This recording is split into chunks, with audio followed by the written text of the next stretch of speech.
for International Studies and this seminar on maritime security in the South China Sea. My name is Jessica Larsen. I am a senior researcher here at DIIS. And next to me is... Thomas Roslyng Olesen is my name. I am the head of the Maritime Research Alliance. We are a network organization for maritime researchers in Denmark, and we are delighted to co-host this seminar together with Danish Institute for International Studies. So what we cover in the Maritime Research Alliance is relevant areas of maritime research, both with regard to research and education, and also dissemination of relevant topics. And the topic of maritime security and geopolitical tensions have become increasingly relevant in the past years. Today we're going to focus on the tensions in the South China Sea. And to do this, we have assembled a panel of experts with a lot of knowledge on this area, from both a legal, a political, and a more commercial point of view. And I would like to briefly introduce our speakers and then give the word back to you, Jessica. So to cover the legal aspects, we have invited Professor Birgit Feldtmann from Department of Law at Aalborg University. And Birgit is an expert on the UN Convention on the Law of the Sea, and she has done research on areas such as law enforcement at sea and the rules of war at sea, and she's part of an expert group on the revision of the San Remo Manual on Armed Conflicts at Sea. So Birgit, you're an expert on the legal aspect here. To cover the political aspects, we have senior researcher Andreas Bøje Forsby from Danish Institute for International Studies. And Andreas is an expert on China with a focus on identity narratives and foreign policy. Your research have covered areas such as the rivalry between US and China, Chinese foreign policy and security politics, and security dynamics in the Indo-Pacific Ocean. So you're the more political voice here today. And then the commercial aspects, to cover them, we have invited the Deputy CEO, Jakob Clasen, from Danish Shipping. And Jakob, you have more than 20 years of experience from the maritime sector, the shipping sector here in Denmark. You have been working with politics and analysis for many years, both in a Danish and international context. And today you are also heading the Department of Politics and Analysis in Danish Shipping. And then we have, as moderator, and I would like to give the word back to you, Jessica Larsen, also here from Danish Institute for International Studies. So I think we have an interesting hour and a half ahead of us. And with these words, I would like to give the word to you, Jessica. Thank you very much, Thomas, for the floor.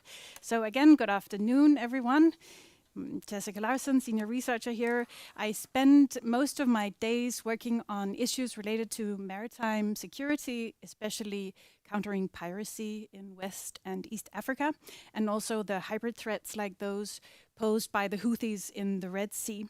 In other words, insecurity, tension, and conflict in the maritime domain, but not war. So maritime security is about all this, the bad stuff that goes on at sea, short of a full-scale war. And this is a topic that is gaining traction, as Thomas also alluded to, and which is why the Maritime Research Alliance and the Danish Institute for International Studies are now organizing this event, which is actually the first of three, which Thomas will speak about a little bit later.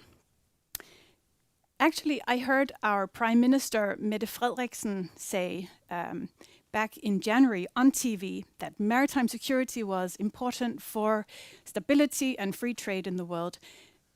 And if the Prime Minister says it, it must be true, right? And as a maritime security researcher, I knew that I had finally made it, just on a personal note. So this was in January when the Danish Parliament decided to deploy a frigate to the Red Sea to protect merchant vessels from the Houthi attacks. Now, to give Mette Frederiksen's excellent remark a little bit of substance, I'm going to spend 5-10 minutes to just offer some context for today's discussion. So in 2011, 13 years ago, Denmark published its first maritime security strategy, and perhaps not surprisingly, this focused mainly on Somali piracy, which is a big issue at the time. And then later iterations of the Danish maritime security strategy was somewhat broadened in its thematic and geographical scope to also include additional security threats other than Somali piracy.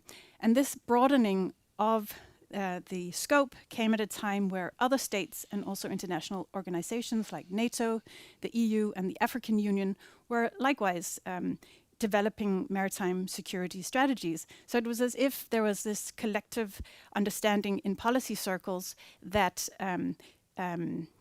that the freedom of navigation and safe passage was somehow under pressure on the world's oceans. And obviously freedom of navigation is a fundamental building block in the way that we have organized ourselves in the liberal world order, where globalization, free movement, and international trades are these sort of key aspects of modern society. And this was what Mette Frederiksen was really getting at with her remark back in January. So security for the international merchant fleet and private vessels, and of course also for warships transiting the world's oceans, this is key to all of this.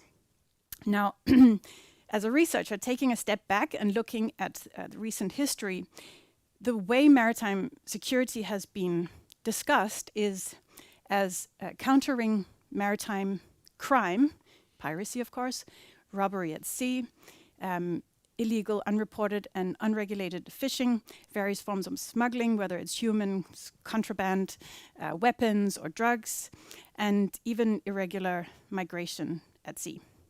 But looking at the broader trends of all the bad stuff that's going on at sea, maritime security researchers like myself see how we're increasingly faced with a set of security challenges in the maritime domain that are different in substance from sort of just simple crime. And with this, I mean that we're increasingly seeing how the return of geopolitics and great power rivalry in the international domain is spreading like rings in the water, really. So geopolitics is having the effects that states are using the maritime domain for power projection, like we are seeing in the South China Sea, which we'll talk about today, but also in the way that Iran has been disrupting shipping in the Strait of Hormuz, and also the tensions that we're seeing in the Arctic between Russia and the West, and the militarization of the Arctic space, which is actually the topic of our next seminar in October, which Thomas will get back to. These are examples of states engaged in power projection, moving threats to maritime security away from pure crime. So it's possible, I think, to imagine how states countering other states' violent actions at sea has legal and political and economic repercussions that are quite different from states countering criminal individuals or groups. Suddenly there are issues of sovereignty at play. One thing is, of course, criminals not respecting the law, but if states are not respecting the law, it kind of erodes the whole international system. What we're also seeing is an increase in hybrid threats or gray zone tactics that sit somewhere in between war and peace, where non-state actors are involved, for instance, the Houthis in the Red Sea. Then we've also seen the sabotage of the Nord Stream pipelines, and with this, maritime-based critical infrastructure has in recent years become the next big thing to protect next to vessels and merchant shipping. Sabotage, cyber attacks threaten the subsea data cables that are transporting internet to our cell phones, and we're facing the construction of new energy islands and offshore installations in the whole sort of green transition, and these are also becoming potential new targets. So there's this trend of geopolitics and hybrid threats spreading like rings in the water, and I think the maritime domain that we're going to discuss today is a case in point, so the South China Sea. We have here a sea and a maritime domain and an important shipping corridor where various regional states and extra-regional states are all looking to make claims in the South China Sea, where China is engaging its coast guard and maritime militia to, in some reports, harass fishing fleets and claim territory, but also sending warships to say a firm and forceful hello to American vessels and show a force off the coast of Taiwan, and where China is engaged in what some call lawfare. For example, they have passed a new law vesting its coast guard with the authority to enforce jurisdiction in self-declared territorial waters. And meanwhile, the US and other extra-regional states are trying to enforce the principle of freedom of navigation, which is enshrined in the UN Convention on the Law of the Sea, UNCLOS, and establish new security architectures in the region to kind of rein in the hybrid power projection. And then, of course, international shipping. And for the world economy, it's an important trade corridor in the area, and suddenly it's becoming a space of tension and the target of securitized activities. So from my perspective, you could ask the question, is the liberal world order at stake? This is a very big question, but this is really the question that it all boils down to. Easy to ask the question, difficult to answer it, so I won't do that. But I'm going to stop here, and we have 3 really exciting speakers with us. And I am excited to now pass the floor to my colleague, senior researcher Andreas Bøje Forsby. Andreas, the floor is yours.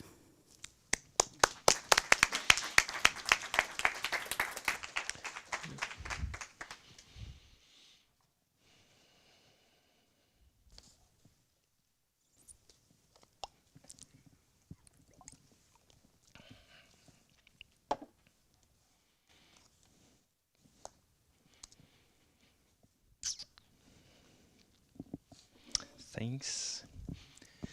And the mic is functioning and everything? Yep. Okay. Thank you for the kind introduction and for the invitation to take part today. So I'm gonna give you an introduction to the geopolitics of the South China Sea, and I was actually also originally envisioning covering the Taiwan Strait, but I can see now that I'll only cover the South China Sea, and maybe we'll move to the Taiwan Strait during the Q&A. Let's see about that. So after decades of relative peacefulness and cooperation during the liberal international order, we now once again find ourselves in an era of great power rivalry. And this has, as a result, brought geopolitics back to the fore, or the return of geopolitics, as Jessica mentioned. And by geopolitics, I understand it here as the importance of exerting political control over geography in international relations. So, let's see if it works here. In Europe, our attention has been directed, of course, to the war in Ukraine, and more recently to what's going on in the Middle East between Israel and the Palestinians. However, on the other side of the globe, things are also heating up as the rise of China is causing concern among its neighboring states, and as the US-China great power rivalry is heating up. And this is something that takes place in what we nowadays refer to as the Indo-Pacific region. Aside from the Taiwan Strait, the key maritime arena in this region is the South China Sea. And it's been so for many years. The South China Sea, or as the Vietnamese refer to it, as the East Sea, or the Philippines as the West Philippine Sea, just to give you an idea of the contested nature of these waters.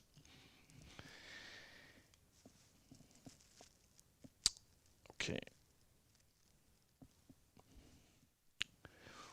While these geopolitical disputes are constantly simmering in the South China Sea, they periodically erupt into open conflict.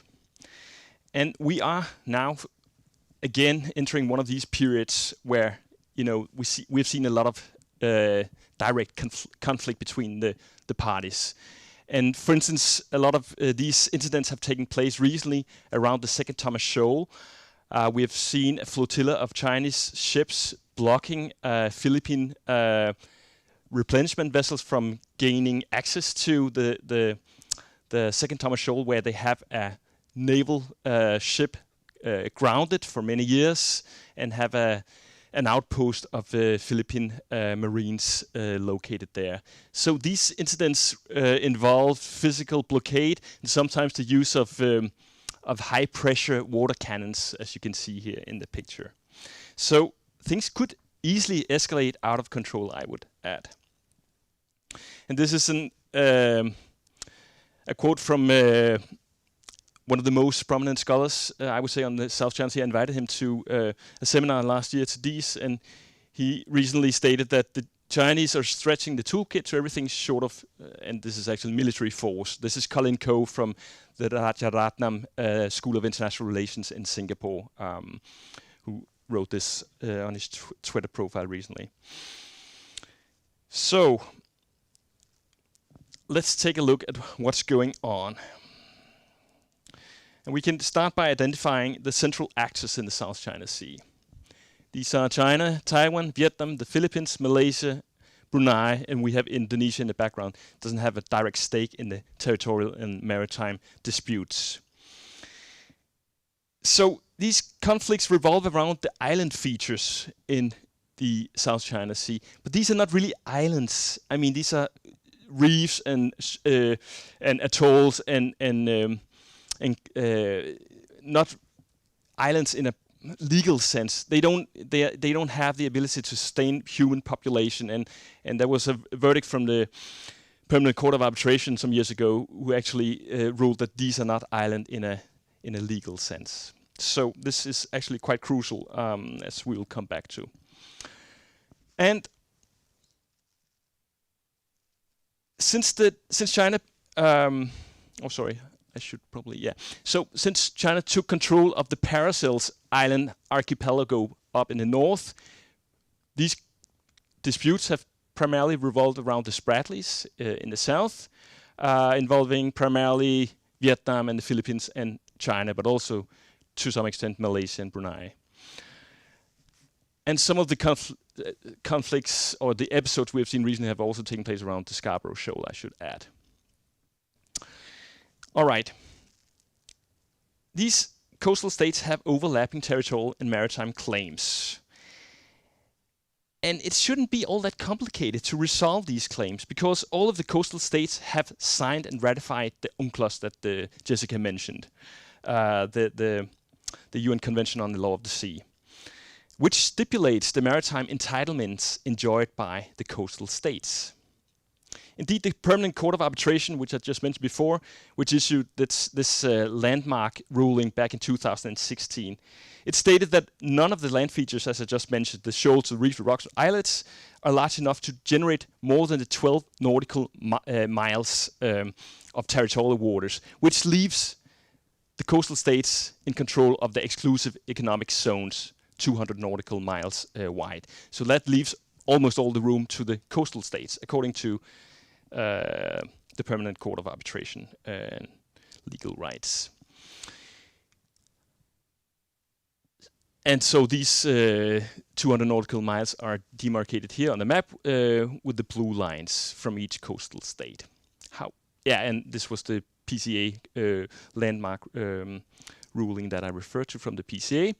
However, China claims to have historical rights and claim that these rights precede the UNCLOS, which was established back in 1982.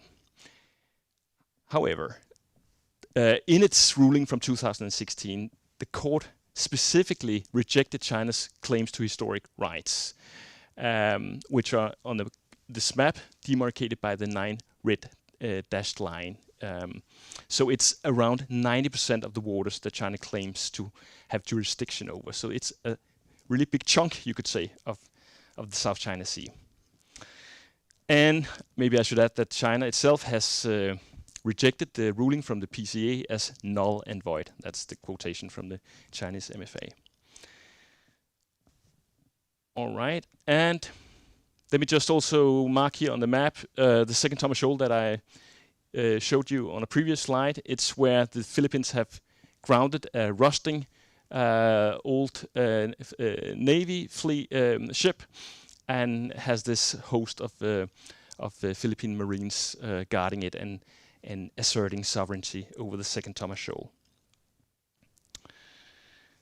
So, if we move on, if we take a look at the key drivers, what's at stake? Why are the central actors on a collision course here in the South China Sea? There are several types of drivers here, and the first one pertains to what we could call material and strategic interests. So all the central actors, all the coastal states, they care about fishery. So the South China Sea used to be an important fishing ground, it still is in some sense, and contains some of the world's richest coral reefs. But today they are on their way to collapse or being overexploited.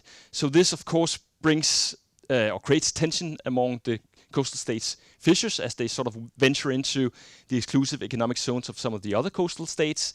And actually most of, or by far the majority of the lethal incidents we've seen since at least 1988 have involved fishers who have been rammed by other coastal states' Coast Guard vessels. So this is one driver. Another one is oil and gas and minerals. It was the discovery of offshore oil and gas resources that initiated the original push for territorial and maritime claims back in the 1970s, as large deposits of these natural resources were discovered underneath the seabed. Estimates vary, but there are large and still unused deposits in the South China Sea, primarily located in some of the smaller coastal states' exclusive economic zones. However, China is actively preventing these coastal states from being able to extract their natural resources and have also harassed, you could say, Western oil companies for being able to assist in the harvesting of these resources. And thirdly, we have the issue of strategic control. As the South China Sea is an extremely important shipping lane, as Jessica also mentioned, for the world's sea-based trade, especially for the #1 trading nation in the world, China, who is extremely dependent itself on these lines of sea-based trade, especially its import of fossil fuels from the Middle East.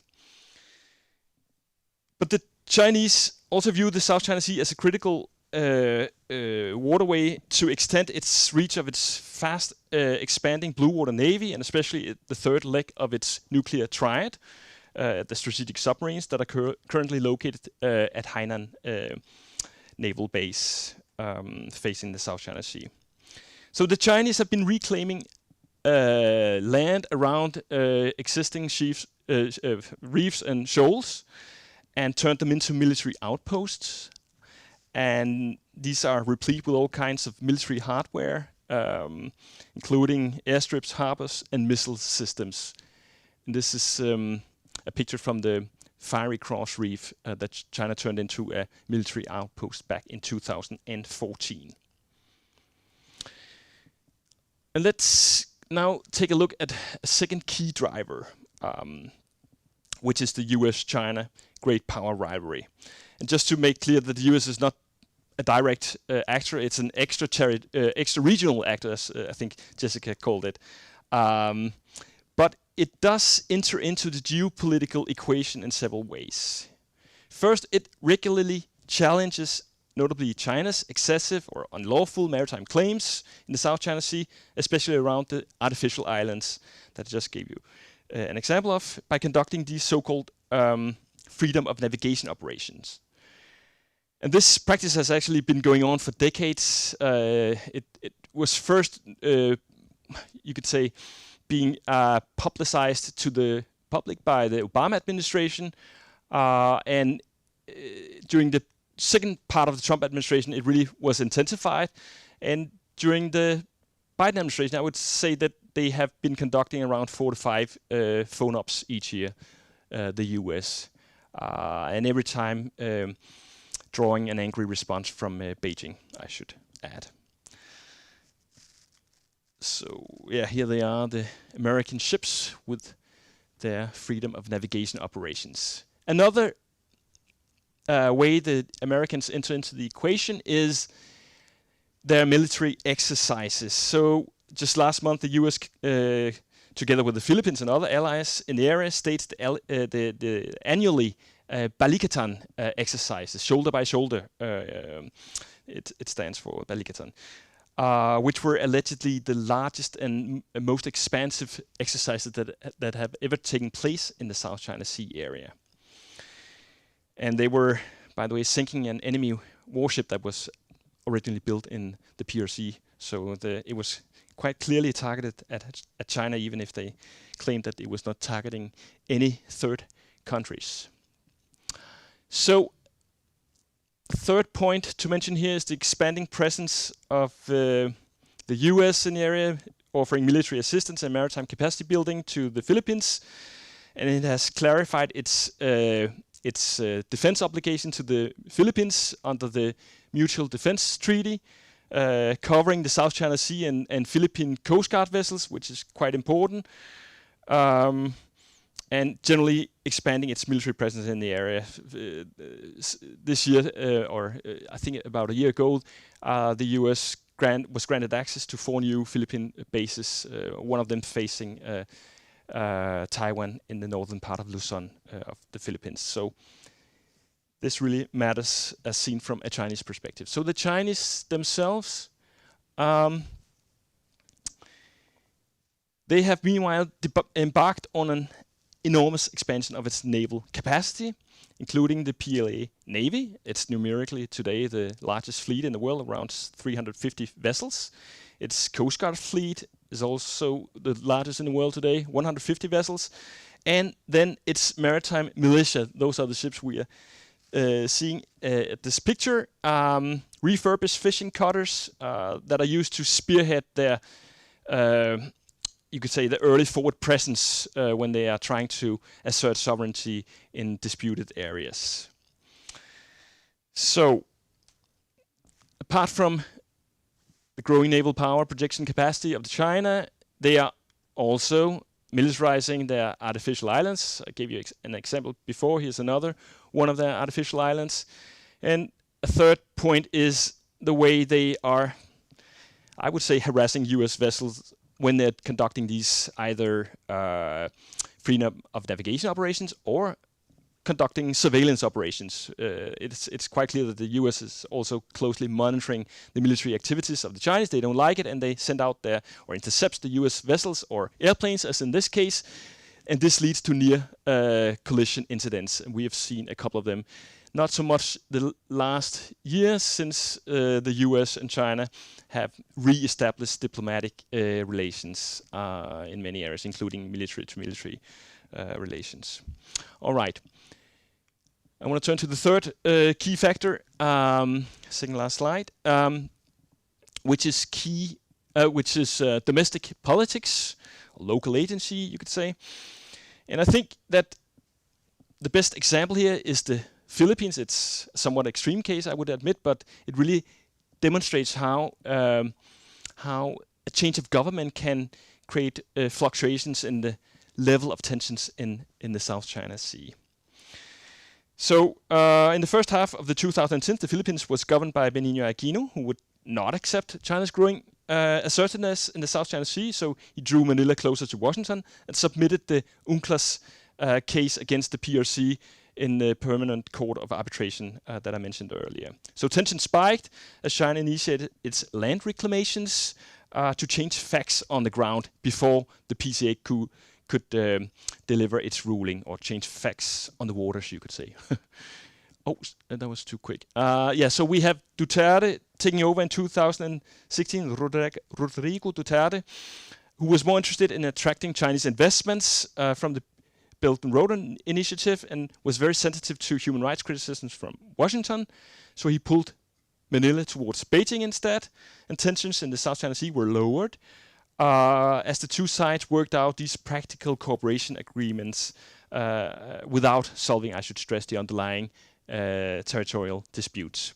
And then most recently, 2 years ago, we have had Duterte replaced by Ferdinand Marcos Jr., or Bong Bong, who has reoriented Manila's course once again, insisting on asserting the Philippines' UNCLOS-based entitlements in the South China Sea and strengthening the bonds to Washington once again. And as a result, tensions have been flaring up again between Beijing and Manila in the past year.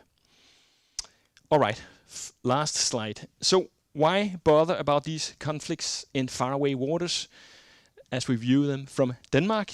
And if you are really interested in knowing why, you can read this policy brief that I published last year. It's in Danish, I should add. But there are actually many reasons for Denmark to get involved, but let me just wrap up by mentioning 3 of them. So first, as the South China Sea is an important maritime gateway for the shipping industry, Denmark has a strong interest in securing the freedom of navigation in these waters and pay close attention to activities that might prove disruptive to maritime supply lines. Second, as a small state that relies on a rules-based international order, just read the past few Danish foreign policy strategies, Denmark has a moral obligation and a self-interest in standing up for UNCLOS and the maritime order that is being eroded in the South China Sea, especially by China's assertiveness. And third, as a very close US ally and as a country that wants to forge close strategic partnerships in the Indo-Pacific region, Denmark would demonstrate due diligence by following the example of other European nations and expand its presence in the region, including in the security domain. So I think I'll just leave it at this now, and we'll get back to it later, I think.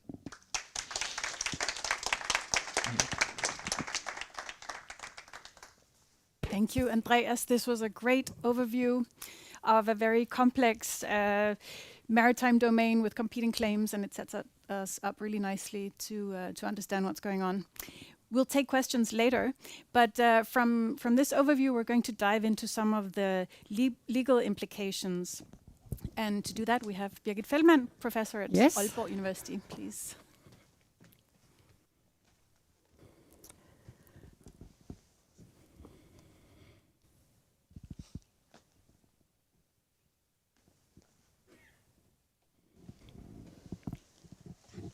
Thank you very much. And thank you both for organizing this event to this very important and interesting topic. And thank you, Andreas, for your introduction from the kind of political, is that better? Geopolitical point of view. I'm the lawyer in the room, so I will provide some legal thoughts on the legal implications in connection with the tensions in the South China Sea. And some of it you already have talked a little bit about, but I think we will support each other and supplement each other. I have 15 minutes. I'm a lawyer. I could talk for hours. So what I'm doing here is really taking a bird's perspective and reflecting on 3 key issues. And that means, of course, if I'm doing that some of the nuances, some of the finer legal questions will be ignored, because now it's a big picture, it's a bird perspective. But I will give you, in a nutshell, a short introduction into what is the main legal problem here. What are the problems? How is law used in this region? And then finally, I will reflect briefly about, is law the answer, or maybe more part of the problem? And from my point of view, and I'm very happy that Andreas already also went into this, is, of course, we have the South China Sea, but it's also talking into other kind of agendas more generally. And I had the pleasure writing a book together with some distinguished colleagues where we have reflected on UNCLOS, the United Nations Convention on the Law of the Sea, as a system of regulation and how it functions, and maybe sometimes not so well functions in real life. And from that point of view, I think we raise some very interesting aspects here in connection with the question, how does law work in real life? And what are the boundaries and challenges for law actually functioning in the way it should function? Because I'm a lawyer, and I will make a confession here. I believe in law. I believe in international law. I think we should use it and So I will go back to that, what we can use law for. And another thing is, and Andreas, you have already mentioned it, so I'm not going further into that, but do words matter? Because already the way we describe this maritime space indicates what we think about it. You said, different coastal states have actually different names for this region. I don't want to go further into that, but again, that's an indication of what we are actually talking about here. But I try to start and give you an idea what is this actually about from a legal perspective in a nutshell. So very general and very unnuanced. And it's basically about the system of maritime zones which is created by the UNCLOS, as the UN Convention of the Law of the Sea. Or if I should put it a bit more simple, it's a question about how we cut the cake. Who is getting what? And what are the rights and duties of different actors? That's the very, very, very basic. And that fits very well actually also with what you have said. And this is connected to the system which is created by the UNCLOS, which kind of divides the maritime sphere into different zones. And different actors, like the coastal states, has different rights, sovereign rights partly, in general, and also in connection with resources. That was one of your other points, like you talked about fishery, you talked about other resources, oil, gas, minerals, and so forth. And that's what I mean by cutting the cake. Who is the one who gets the rights? Who is the one being able to use this? This is what this is very much about. And we didn't talk about it, but we use the same illustration actually. And part of it is the whole system with the exclusive economic zones. That's like the blue lines here. And if we look at it from a legal perspective, the disputes have started long before the UNCLOS. That's something with a long history, and there is this, it has been in discussion already on the agenda in the 1940s and so forth. It's sometimes some waves going on there when this is getting more or less important. And there has always been, and you have already talked about, the whole issue of historical rights. Who had earlier some rights and what is it all about? One important thing, and you have already said it, but it's important to repeat that, is that all states in the region are actually party to the UNCLOS. Unlike the United States. Nevertheless, the United States uses general principles and the general zonal system in its argumentation. And basically what they're saying is that's part of international customary law, so it's binding for everyone, even if they are not a party to the UNCLOS. What was important when UNCLOS was created, that it tried to set a frame for maritime claims, for the different zones. What are the rights? What are the duties? How far away from the coast can the territorial sea be?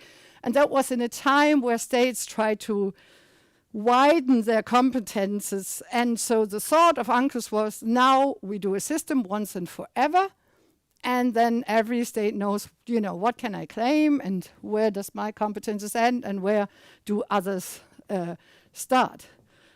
It's about cutting the cake. A very important thing with the UNCLOS system is that the exclusive economic zone, the DIIS, was a new concept which was regulated. We had before fishery zones and so forth, but that was something new. And it's basically about, how far can I have my territorial sea, where's my exclusive economic zone, and so forth. You have already talked a little bit about the history and the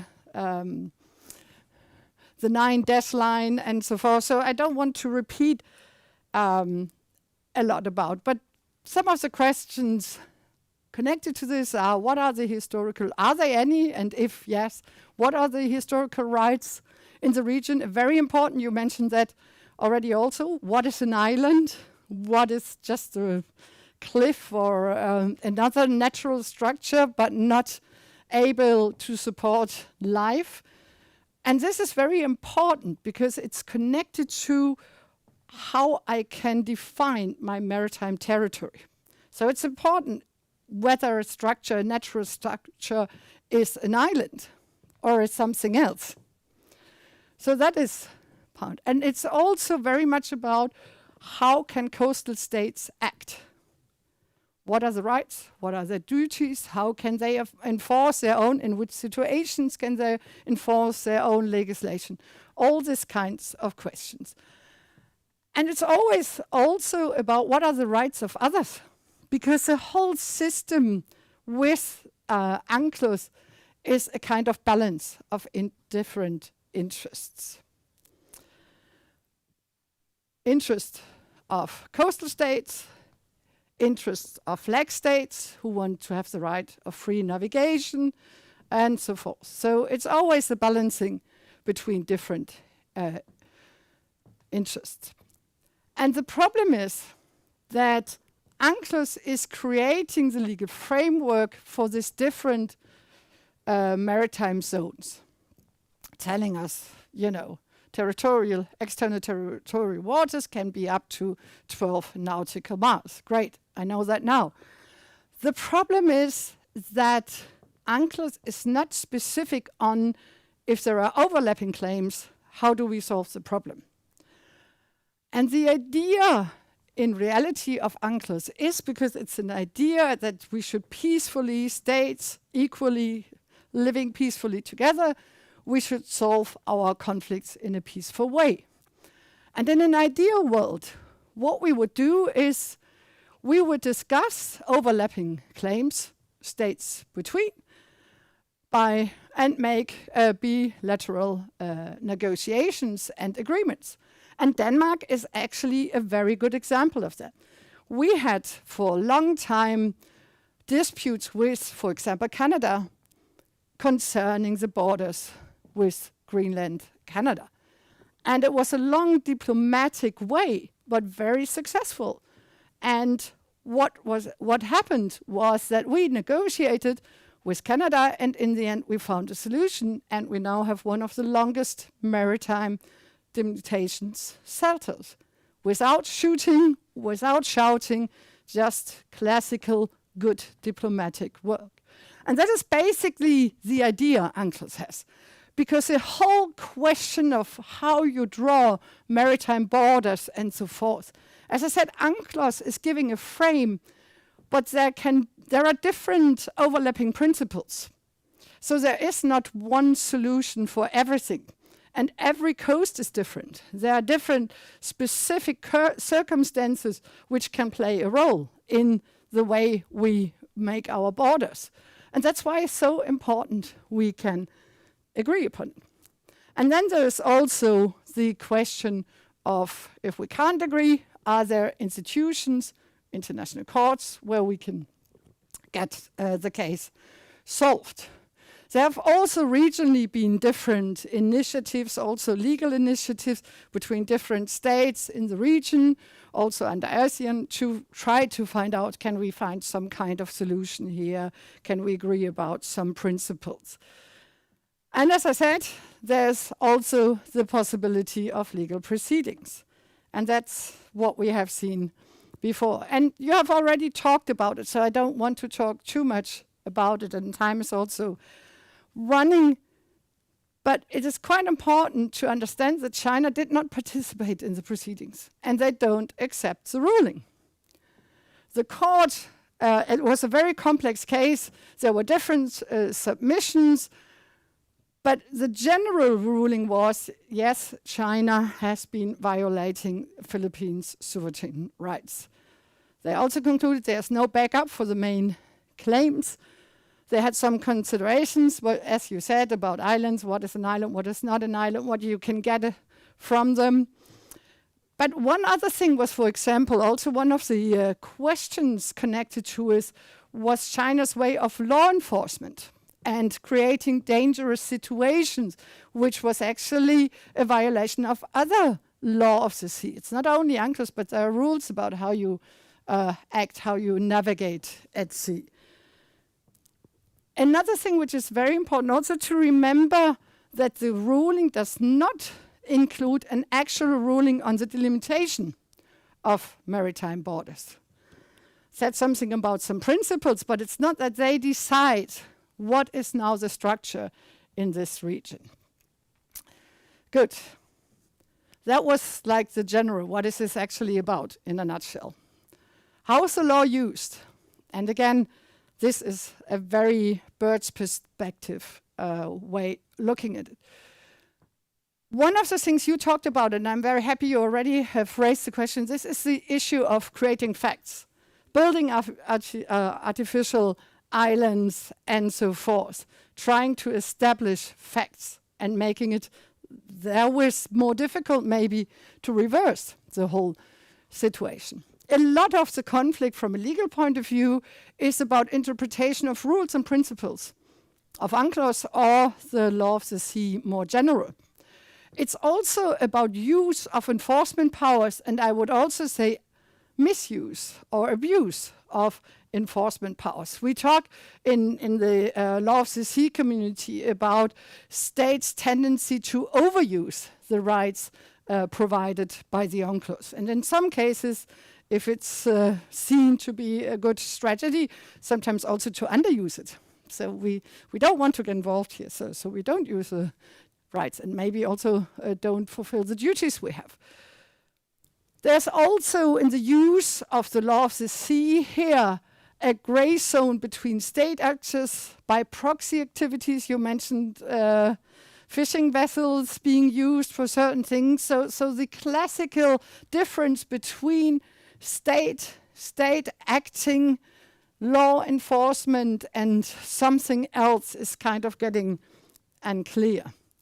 Also, gray zones between what is law enforcement and where are we entering the gray zone of conflict. And then, of course, also a very important thing is the question of law on the one hand and power.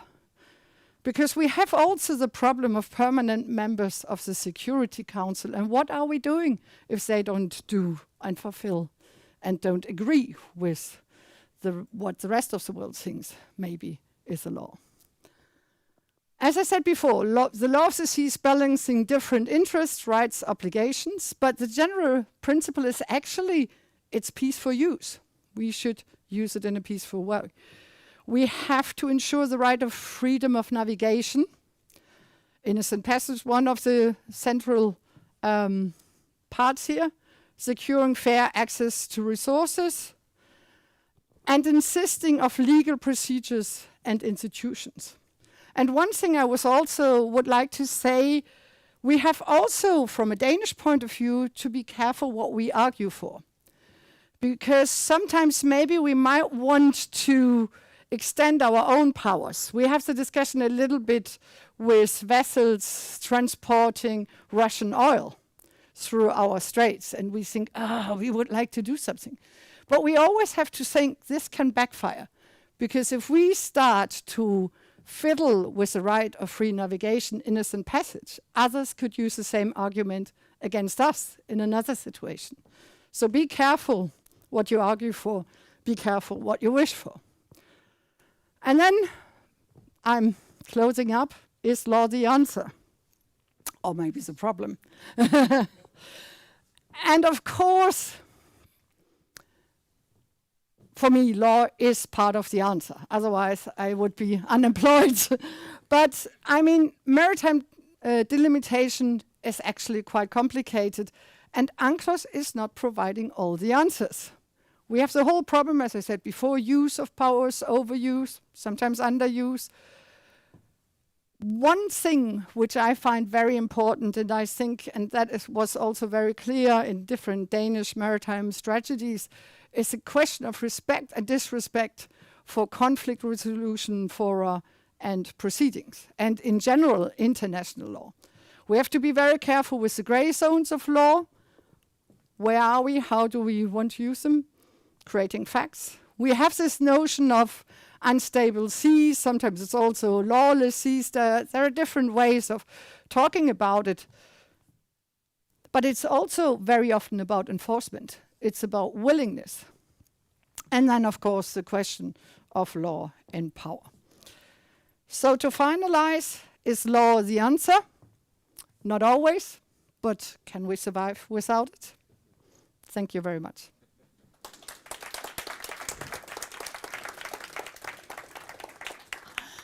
Great, Birgit. Thank you so much for taking us all the way into the machinery of UNCLOS. Didn't become any less complicated, but at least it was understandable. Finally, to bring us the shipping and economic and trade perspective, we have Jacob Clasen, Deputy CEO from Danish Shipping. Please, the floor is yours. Thank you. Is the mic okay? Yes. Good. Thank you very much for the invitation. It's a bit humbling for somebody like me who actually did study political science, and Thomas was kind enough to say more than 20 years and not be more specific. That has passed since then, but I think one of the topics that I was actually particularly interested in back in those days was international politics, international relations. And this is really at the heart of what was, interesting to me back in those days, and it certainly still is. I'm Jacob Clasen. I'm Deputy CEO in Danish Shipping, and I'm going to talk a little bit about what we're doing in the region, why it matters to us. A little bit on the perspectives on conflict and what that means to markets and international trade, and then I look forward to the discussion afterwards. But first, let me just start for those who are not familiar with Danish Shipping. Just a very short introduction. Danish Shipping is the trade and employer organization for the, as the word says, Danish shipping companies. We represent everything from Maersk, our largest member, to Danish shipping companies operating tugboats in local ports here in Denmark, and everything in between. So our members have tanker vessels doing oil products transportation all over the world. Bulk carriers moving iron ore, scrap metal, grain, and other stuff also all over the world. Trailer transportation like DFDS is doing in Europe, and more are working on offshore wind. We have a traditional activity supporting offshore oil and gas, and increasingly offshore wind is something that our members are doing more and more.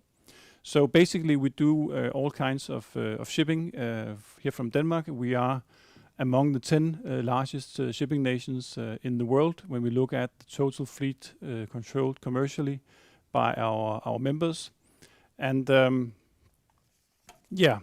what is then our job in the organization, Danish Shipping?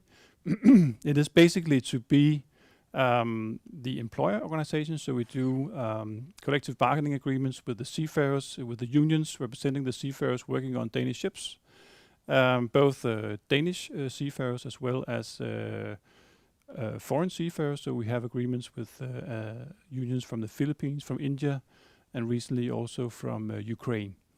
Then we are the voice of Danish shipping towards the general public, media, but also, of course, representing Danish shipping companies in dialogues with national Danish authorities, Danish politicians, EU, Brussels. I used to spend 3.5 years in Brussels representing Danish shipping down there. And we also work a lot on international issues, a lot on regulation of shipping in the IMO.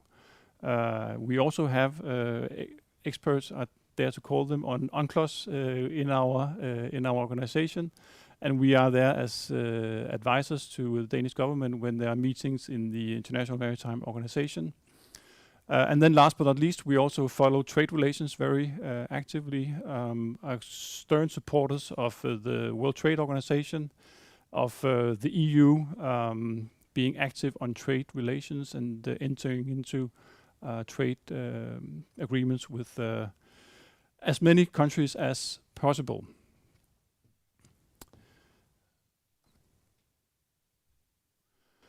And shipping is a truly global market, truly global activity. We don't really have a protected home market. Everybody is free to transport goods to and from Danish ports between Denmark and Germany. So we operate in a market where we face international competition wherever we are.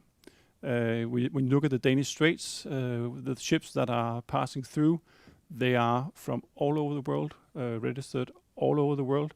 And the same goes for us and our members' activity and the Danish ships. They are also active all over the world. The biggest single market is by far China. The second biggest is the US. So it's no surprise that we follow trade relations in those two countries quite intensively. And Europe altogether is about 1/4 of our activities. So it is really important to us to follow developments in international trade and global trade. And we are present all over the world. Africa is increasing in importance for our members, and as you see, China is a big market, but Asia in itself is also a big market, and it's growing.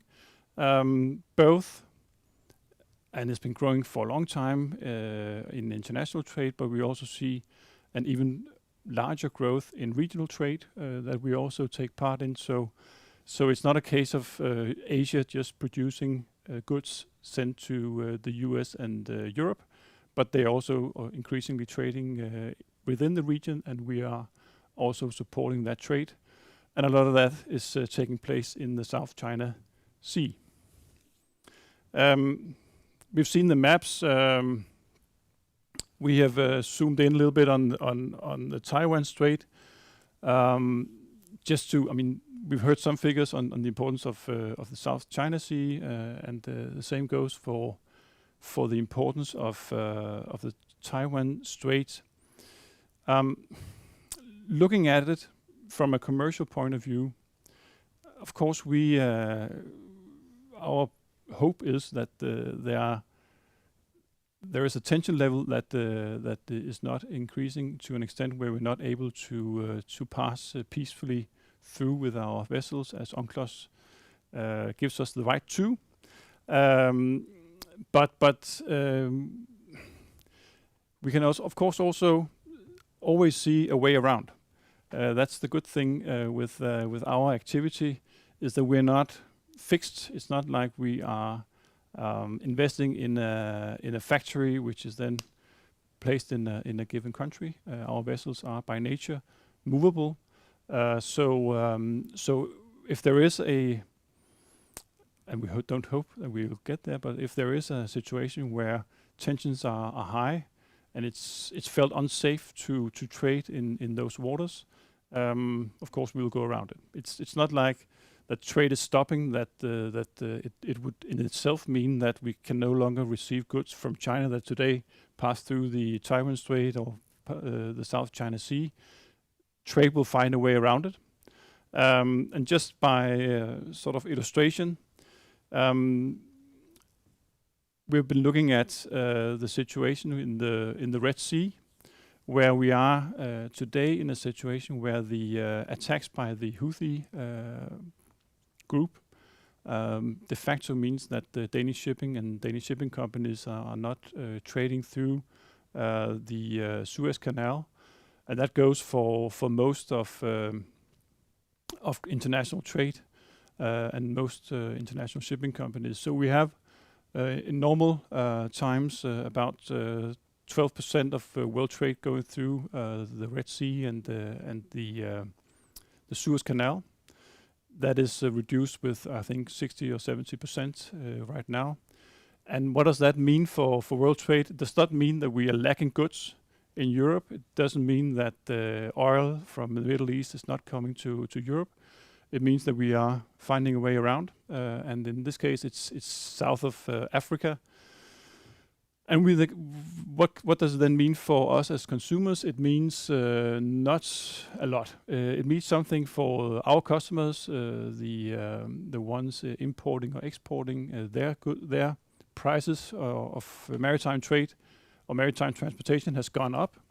So we've seen a quite steep increase in prices. So the fact that we need to sail a longer distance, of course, in itself adds costs to the voyage, but it also effectively takes out supply of sort of transportation capacity. So if the demand is constant and supply is going down, that in itself means that prices are going up. But still not as much as we saw under the COVID crisis, because the Red Sea is affecting the Red Sea and one trade lane, whereas the rest of the world's trade lanes are unaffected. So it is a localized issue, which is of course driving up costs, but not as much as we saw under the pandemic. And I guess without knowing the scenarios, something similar could happen if things escalate in the South China Sea.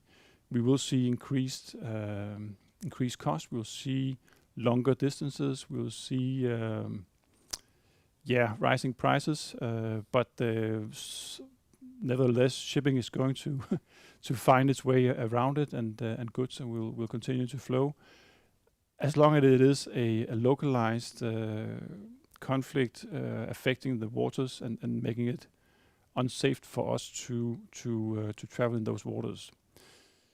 It's clear you can speculate. I mean, if there are conflicts like that, would it then have wider repercussions? I mean, how would we react in Europe, in the US, depending on what kind of conflict there is? Would we see more trade restrictions? Would we see, the extreme case where we would have to choose between basically trading with the US or with China? I mean, you can speculate a lot, and I mean, there are many scenarios that would have bigger repercussions than this. But if we're just facing or focusing on not being able to trade in the South China Sea, we would see some repercussions, but trade will continue to flow. I think actually that's our perspective on the economics of this conflict. I'll look forward to the debate.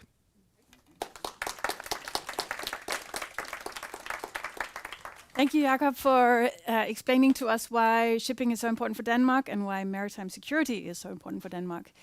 Could I ask the panelists to step onto the stage? We've now reached the part of the program where we have a Q&A. Before I open up the floor, I am going to, as is custom, abuse my right as chair of this event and pose the first question to the panel. So Denmark is a small state with an open economy. We rely on free movement, free trade, and this is why maritime security is obviously so important. I know that we have among us today good colleagues from the Ministry of Foreign Affairs that work on maritime security, not least on a strategic level. So I was wondering, what role could Denmark play in addressing the tensions that are going on in the South China Sea? So what kind of discussions could we broach? Which types of actors could we align with? Which fora could we use to initiate or push forward a conversation to address these tensions? This is my question. I don't know if you want to answer it now or if we should take more questions from the floor. Would you like to say it? I mean, would you like to start? Yeah. seen from our point of view, when we have an issue like this one or others, I think these issues are best addressed when we act with our neighbors and colleagues in the European Union. So I think our recommendation would be to go through the EU and act as an actor collectively from the EU side, and not taking specific Danish initiatives.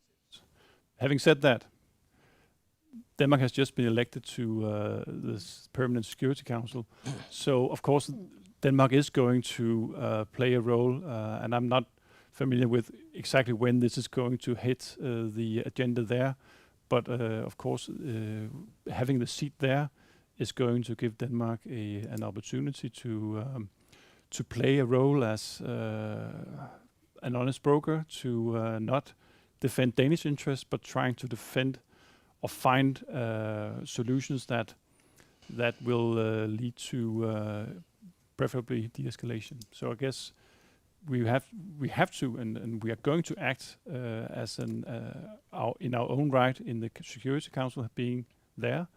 But apart from that, our recommendation would be to work with our partners in the EU. Yeah, thanks. Andreas? Yes, I would like to add that the Danish government has generally stayed quite silent on the South China Sea issue. Some other countries have, given their own unilateral public statements on what's going on in the South China Sea. Denmark keeps a pretty low profile in this question, prefers to take a joint EU approach when there has, for instance, when the PCA came out with its 2016 ruling. I didn't hear anything from the Danish government, specifically from the Danish government, but just in the EU. So other European countries have been recently sending their naval vessels to the region to, present their flags and support the freedom of navigation. The Dutch, the British, the French, Germany. So it's not like European countries are not active and showing that this is important from a European perspective. So you could, of course, argue that Denmark is a pretty small player compared to some of those other European countries that I'm mentioning here. However, as you told us yourself, Denmark is actually one of the 10 largest shipping nations in the world. So we do have a specific interest in showing the flag in that region as well. But Denmark could also, just to add a third point, do more in terms of capacity building, supporting some of the countries in the region who find it increasingly difficult to stand up to the Chinese, who have expanded their naval capacities for the past 2 decades. So Denmark could... there are some EU funding that Denmark could exploit to help build naval capacities or monitoring capacities among the South China Sea coastal state nations. Great. Birgit? Yes, basically I think there have been a lot of very useful comments already, but I would go back to my point on insisting on the legal order. Because that's what we have, and that's what we should use. And one of the things, I have said that before, rule by example. Because we have actually very good experience, for example, with solving problems with some neighbors concerning our maritime borders, things like that. I also agree, use the force they are, use the friends or partners. They are, and again, be careful what we argue for in different circumstances, because sometimes we might have an interest widening some competences ourselves, because it would be handy to be able to do that, but it might backfire in another situation, and then it will go, against your vessels trying to use the right of free navigation. So we always have to be very clear on what we argue for, what we want for. To the issue of naval vessels, that's That's an interesting one because we have very limited capacities. And there are a lot of problems. I mean, we had vessels in the Red Sea region. We had earlier counting piracy. We both have a long history with piracy. So again, and their partnerships are important because if we are alone, our capacities are very limited.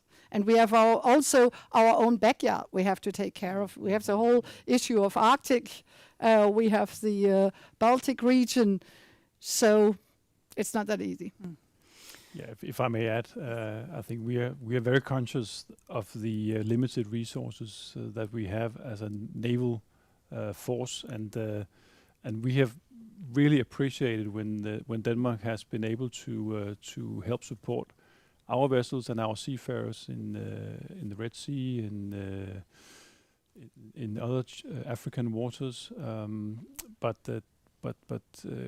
we are also very conscious that right now the forces that we have are probably needed very close to home.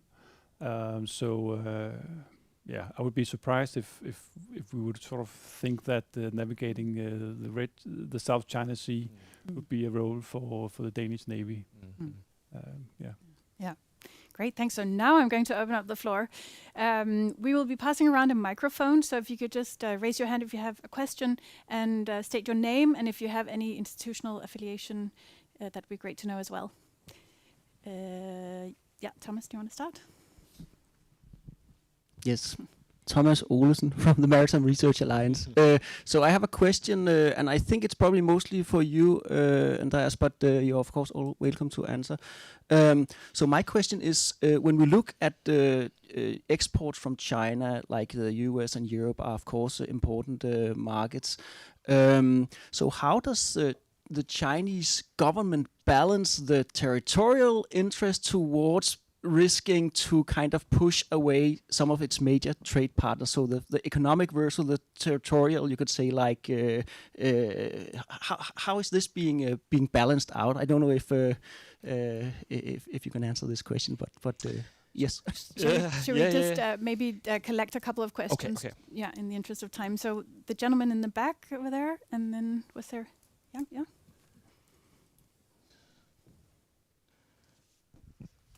Hello, my name is Nils Hahn. My research is mainly on US military interventions. When thinking of the history in that region, considering also in relation to international law, such as the US acts in Laos and Cambodia, the war in Vietnam and so on, and also the containment policy of China that has been going on for many years, should we perhaps have a greater concern about the US role in that region and perhaps look for solutions on how to put more pressure on the US to behave more peacefully and less aggressive? Thank you. Great. Shall we start with those questions? Andreas, it looked like you had something to say. Yeah. Okay. So about China balancing its interests, you could say it's on different levels. So when it comes to China's maritime and territorial disputes with some of the other coastal states, it's difficult because it's all the time by, acting assertively, pushing some of those coastal states further away. So they won't really want to join China's Belt and Road Initiative, for instance. So at some point, the Philippines seem to be quite interested in taking a major part in the BRI, but because China keeps putting the pressure on the Philippines in exerting its sovereignty rights, I think it kind of shoots itself in the foot with respect to also promoting its economic interests towards some of these other coastal states. But of course, it's a balance between territorial interests and economic interests, and the Philippines is not one of its main trade partners. So I guess the Chinese won't be too disillusioned about that loss. But in a wider sense, I think the South China Sea and the territorial disputes, and since China has at least have have a reputation for acting assertively in that region. That's usually where scholars like me would point to, say, okay, China is acting assertively, and then we would point to the South China Sea as the major example of Chinese assertiveness. And I think it's doing a lot of damage to China's reputation. It's causing a lot of reputational damage, you could say, which comes back to haunt China in so many other respects. So I think part of the reason why the West is having second thoughts about cooperation with China is partly about the South China Sea disputes and how it's been acting assertively there. Of course, there are other issues as well, some of the human rights issues, the Xinjiang issue and others, Tibet. The Taiwan issue, of course, also plays a role. But I think it all sort of weighs into this general impression in the West that China has risen, and it's got new interest, of course, as a rising power, and it's natural, but at least the Western nation would point to, for instance, the South China Sea as one of those areas where we are increasingly concerned about China's willingness to go quite far in asserting its sovereignty rights. So, yeah, it's a difficult balance from a Chinese perspective. So, should I answer the other question as well now, or would one of you want to grab the map? I can start, and then you can maybe. Yeah. So, thank you, Niels, for that question. And I think there's quite some truth to the way you view the US as also being increasingly assertive. It's always this question about the chicken and the egg, right? Who was putting pressure on who to begin with? And as I just talked about China as a rising nation, China wanting to build a blue water navy, China wanting to assert its sovereignty rights in a region where it, came a little late into the South China Sea disputes because it didn't have the capacity to really stand up for what it saw as its sovereignty rights in, for instance, the Spratly archipelago. It was not until the 2010 when it was able to establish those artificial islands that it really entered the game. And so China has been moving quite rapidly in the past decade, and this has brought a lot of concern to some of the other coastal states. And since many of them are reaching out to the US to sort of back their own claims, it has brought the US into the arena. And then there's the other question, the US-China great power rivalry, which I mentioned in my presentation. And this is about, some big aspect of it is about the US performing this or practicing this geostrategic containment strategy towards China. It wants to contain China and its rise because it causes a lot of concern in the region, and the US has a lot of interest of its own among allies and partners. So it's a mixed picture, but I would say that from my perspective at least, it's primarily China who has been assertive and the US trying to create to make this offshore balancing against this very rapidly increasing naval capacity that China has been building in the past decade or so. Yes, who would like to go next? Maybe just a little addition from my legal point of view, because of course you are right that there are several big actors on the global scene, and China is not the only one. And what we can see, not only when we look to the law of the sea, that's what I mainly work with, but all more generally international law, we can see that law is used for geopolitical purposes. And that we also can see in different situations that big powers argue in certain situations for one legal solution, and in other situations maybe for slightly different, and actually both can't be right, but it's not about law, it's about something else. Good point. Jakob, do you have something to add, or? Well, You don't have to. what can we do to influence the US? Frankly, I don't think we can do much as Denmark. But if I understand the latest foreign policy strategy from the Ministry of Foreign Affairs, we are going to try and handle the great power rivalry with our partners in the EU, and I guess that's probably the right way to go. I don't think there's so much that we can do as a very, very small country high up in the north to influence the US on our own. Maybe may I add something? It's not about so much connected to the South China Sea, but I still think countries like Denmark have a role. And I think one of the good examples how you sometimes can act and how you kind of can influence the agenda is, for example, the Ilulissat Declaration, which Denmark took initiative to, which is about the Arctic. So it's a different part of the world. But it was basically about insisting and underlining the role of international law, and that conflicts should be solved within the framework of international law. And that is, for example, a point of reference still, also by superpowers. So that's a good point, and it brings law's role back in. Yes, of course, that's why. We are almost running out of time. There were two. Young had a question, and okay, anyone else? Just a brief one, and Frederik after that. Okay, so Young. Hello, I'm Yang Jiang from DIIS. China has argued that there hasn't been problem of freedom of navigation in the China Sea, and the more Western powers send the freedom of navigation operations, the more chances and risks there will be in the area. I wonder if this Chinese view is shared by Danish businesses as well. And if I may, could one of you comment on the U.S. strategy of the first island chain and second island chain in the Pacific, whether the U.S. is re-evaluating this strategy in the current circumstances? Great questions. I will take Frederik's as well, and if you could just sum up your answers in like 25 seconds each, or maybe a minute each. I am Frederik from the IT University of Denmark, Copenhagen, sorry. This question might be a little bit silly. It's for Jacob, but I'm curious about what is the role of the merchant navy, all the Danish ships sailing around, and what pressure, if any, could the Danish fleet, non-navy fleet, put on the policy?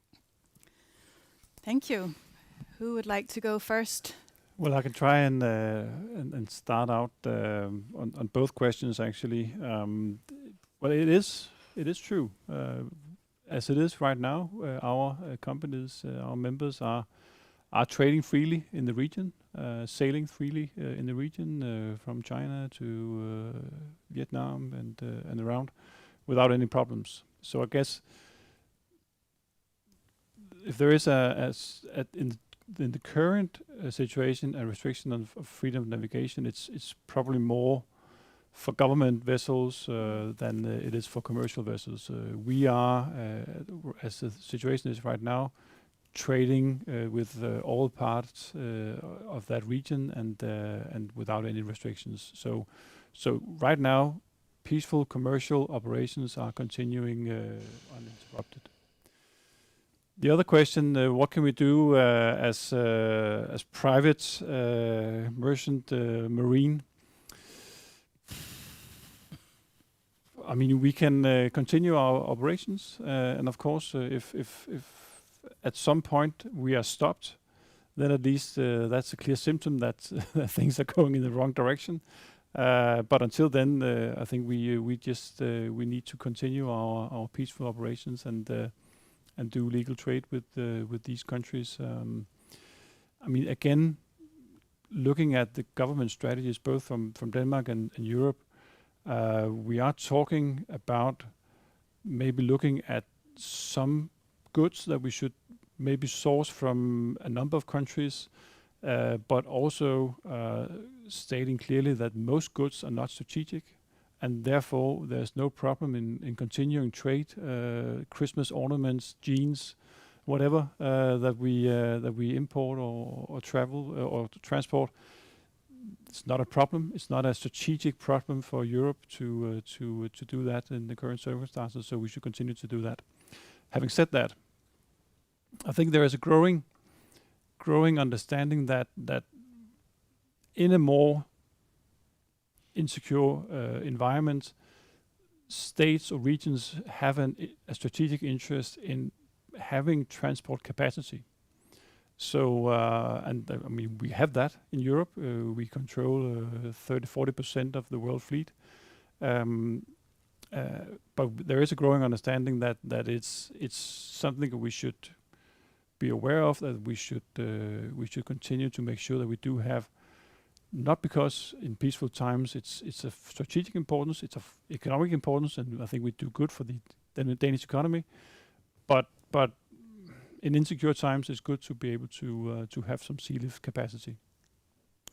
Great. Birgit, do you want to go next with a short reply? Yes, you have said part of it, but maybe just to add, I think it's right, your experience that the right of freedom navigation is not really tampered with for commercial vessels, but the right is also for government vessels.